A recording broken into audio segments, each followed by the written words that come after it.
નમસ્કાર. અંગ્રેજી ગ્રામર શીખવું છે ને? ચાલો આપણે સાથે મળીને એના કેટલાક નિયમોને સમજીએ. ચિંતા ના કરશો, આપણે એકદમ જટિલ નિયમોને પણ એટલા સરળ બનાવી દઈશું કે ભાષા શીખવાની મજા આવશે. સારું, તો આપણે શું શીખવાના છીએ? સૌથી પહેલાં જોઈશું વર્બ ટેન્સ, એટલે કે કાળ. પછી આવશે પ્રોનાઉન્સ અને નાઉન્સ. એ પછી આપણે વાત કરીશું જેન્ડર ચેન્જની, એટલે કે હી અને શી વચ્ચેના ફેરફાર. અને છેલ્લે એક વચનમાંથી બહુવચન કેવી રીતે બનાવવું એ સમજીશું.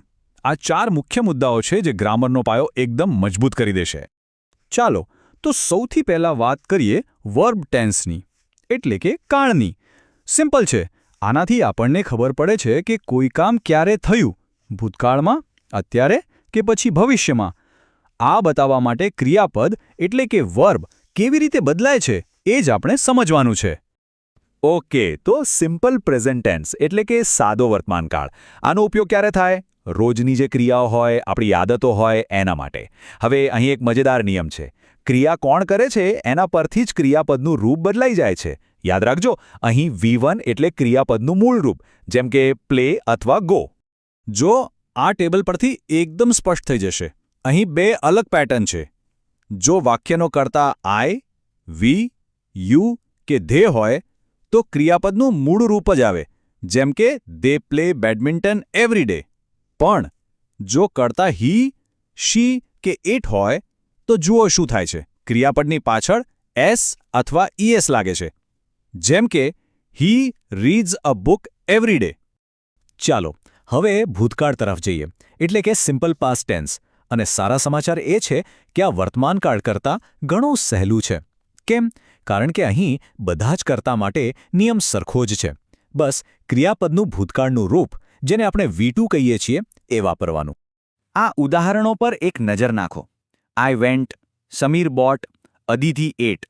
આ બધામાં જે ક્રિયાપદ છે ને, વેન્ટ, બોટ, એટ, એ બધા V2 ફોર્મમાં છે. એનો સીધો મતલબ એ છે કે આ બધી ક્રિયાઓ ભૂતકાળમાં પૂરી થઈ ગઈ છે. અને હવે ભવિષ્યકાળ. આ તો એનાથી પણ સહેલો છે. સાવ સિમ્પલ ફોર્મ્યુલા છે. વિલ અને એની સાથે ક્રિયાપદનું મૂળ રૂપ એટલે કે V1. બસ, જેમ કે I will go, they will play. આનો મતલબ છે કે કોઈ પણ ક્રિયા ભવિષ્યમાં થવાની છે. તો આપણે એક કાળમાંથી બીજા કાળમાં જઈએ ત્યારે શું થાય? આ સ્લાઇડ એ જ બતાવે છે. જુઓ, ભૂતકાળનું વોઝ વર્તમાનમાં એમ અથવા ઇઝ બની જાય છે. એ જ રીતે વરનું આર થાય છે, હેડનું હેવ કે હેઝ. આ બદલાવ સમજવા બહુ જ જરૂરી છે. તો ક્રિયાપદોની વાત તો થઈ ગઈ, પણ ક્રિયા કરે છે કોણ? વાક્યનો હીરો કોણ છે? એ જ છે આપણા સંજ્ઞા અને સર્વનામ, એટલે કે નાઉન્સ અને પ્રોનાઉન્સ. ચાલો હવે એમના વિશે જાણીએ. આ નિયમ કદાચ તમને જાણીતો લાગશે, ખરું ને? આપણે હમણાં જ ટેન્સવાળા ભાગમાં આની વાત કરી. યાદ છે કે આઈ, વી, યુ, ધે સાથે ક્રિયાપદનું મૂળરૂપ આવે અને હી, શી, ઇટ સાથે એસ કે ઈએસ લાગે. આ નિયમ ખાસ યાદ રાખશો, કારણ કે એ બહુ જ મહત્વનો છે. હવે આ ટેબલ જુઓ. આ તો એકદમ કામની વસ્તુ છે. આ બતાવે છે કે એક જ સર્વનામ વાક્યમાં અલગ અલગ રોલ પ્રમાણે કેવી રીતે બદલાય. દાખલા તરીકે આઈને જ લઈ લો. જ્યારે એ વાક્યનો કર્તા હોય ત્યારે આય, પણ જ્યારે કર્મ બની જાય ત્યારે મી થઈ જાય, અને જ્યારે માલિકી બતાવવાની હોય ત્યારે એ માય બની જાય છે. રસપ્રદ છે ને, નહીં? સારું, હવે આગળ વધીએ. આપણો નેક્સ્ટ ટોપિક છે જેન્ડર, એટલે કે જાતિ. અંગ્રેજીમાં ઘણા શબ્દો એવા છે જે પુરુષ માટે અલગ હોય છે અને સ્ત્રી માટે અલગ, એટલે કે નર જાતિ અને નારી જાતિ પ્રમાણે શબ્દો બદલાય છે. ચલો કેટલાક ઉદાહરણો જોઈએ જે આપણે રોજબરોજ વાપરીએ છીએ. મોટાભાગે આ પરિવારના સંબંધોમાં જોવા મળે છે, જેમ કે હીનું શી, ફાધરનું મધર, બ્રધરનું સિસ્ટર. આ તો એકદમ સીધું અને સરળ છે. પણ આ પેટર્ન ખાલી પરિવારના સંબંધો પૂરતી જ નથી. આ તો પદવીઓમાં પણ જોવા મળે છે, જેમ કે કિંગ અને ક્વીન.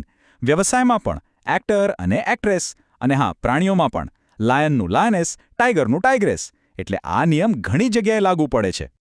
ઓકે, તો આપણા આજના સેશનના છેલ્લા અને બહુ જ અગત્યના ટોપિક પર આવી ગયા છીએ. એકવચન અને બહુવચન, એટલે કે સિંગ્યુલર અને પ્લુરલ. જ્યારે આપણે એક વસ્તુની નહીં પણ ઘણી બધી વસ્તુઓની વાત કરતા હોઈએ ત્યારે શબ્દો કેવી રીતે બદલાય છે એ હવે આપણે શીખીશું. તો પહેલો નિયમ: એવા શબ્દો પર ધ્યાન આપો જેનો અંત એફ અથવા એફીથી થતો હોય આવા શબ્દોનું બહુવચન બનાવવા માટે આપણે એફ કે એફીને કાઢી નાખવાનું અને એની જગ્યાએ વીઈએસ લગાવી દેવાનું. જુઓ આ ઉદાહરણો. લીફનું થયું લીવ્સ, નાઇફનું નાઇવ્સ, વુલ્ફનું વુલ્વ્સ. તમે પેટર્ન પકડી? એફનો જે અવાજ છે એ વી જેવો થઈ જાય છે અને પાછળ ઈએસ લાગે છે, વીઝ. પણ જરા થોભો, અંગ્રેજી ગ્રામર હોય અને અપવાદ ના હોય એવું તો બને જ નહીં. કેટલાક શબ્દો એવા છે જે આ વેઝવાળા નિયમનું પાલન નથી કરતા, જેમ કે રૂફનું રૂફ્સ થાય, રૂવ્સ નહીં, અને શેફનું શેફ્સ. તો આ અપવાદો યાદ રાખવા પડશે. હવે બીજો નિયમ. આ નિયમનો સંબંધ ઉચ્ચાર સાથે એટલે કે અવાજ સાથે છે. એવા શબ્દો કે જેનો છેલ્લો અક્ષર એસ, એસએસ, સીએચ, એસએચ, ઓ, એક્સ કે ઝેડ હોય, ટૂંકમાં જેના અંતમાં સ કે શ જેવો હિસિંગ અવાજ આવતો હોય, તો એનું બહુવચન બનાવવા માટે પાછળ ઈએસ ઉમેરાય છે. આમ કરવાથી બોલવામાં સરળતા રહે છે. આ ઉદાહરણોથી વાત એકદમ સાફ થઈ જશે. બસનું બसेस, બેન્ચનું બેન્ચીઝ, ડિશનું ડિશિઝ. તમે જોયું? આ બધા શબ્દોના અંતમાં હિસિંગ સાઉન્ડ છે.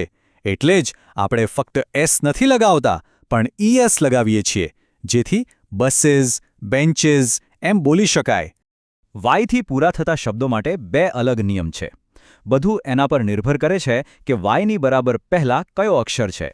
જો વાય પહેલા કોઈ સ્વર એટલે કે એ, ઈ, આઈ, ઓ, યુ હોય તો બસ પાછળ એસ લગાવી દો. પણ જો વાય પહેલા કોઈ વ્યંજન હોય તો વાયને કાઢીને એની જગ્યાએ આઈઈએસ લગાવવું પડે છે. અને હવે આવે છે એવા શબ્દો જે કોઈ નિયમને માનતા નથી. એમને પોતાના જ નિયમો છે. આ છે એ રેગ્યુલર પ્લુરલ્સ, જેમ કે મેનનું મેન, વુમનનું વિમન અને ચાઇલ્ડનું ચિલ્ડ્રન. આનો કોઈ નિયમ નથી. આને તો બસ યાદ જ રાખવા પડે. હવે આ છેલ્લી વાત બહુ જ અગત્યની છે. જુઓ, જ્યારે કોઈ નામ એક વચનમાંથી બહુવચન બને છે ત્યારે ખાલી એક શબ્દ નથી બદલાતો. એની સાથે જોડાયેલા સર્વનામ અને ક્રિયાપદ પણ બદલાય છે. જેમ કે ધીસ ઇઝ અ બુક નું ધીઝ આર બુક્સ થઈ જાય. હી વોઝ પ્લેઇંગ નું દે વર પ્લેઇંગ થઈ જાય. આખું વાક્ય એક સાથે બદલાય છે કારણ કે બધું એકબીજા સાથે જોડાયેલું છે. તો આ હતા અંગ્રેજી ગ્રામરના કેટલાક પાયાના નિયમો. આપણે કાળ, સર્વનામ, જાતિ અને બહુવચન વિશે વાત કરી. હવે સવાલ એ છે કે આમાંથી કયા નિયમની પ્રેક્ટિસ તમે સૌથી પહેલા કરશો? કારણ કે ગ્રામર શીખવાનો સૌથી સારો રસ્તો છે પ્રેક્ટિસ, પ્રેક્ટિસ અને બસ પ્રેક્ટિસ. તો આજથી જ શરૂ કરી દો.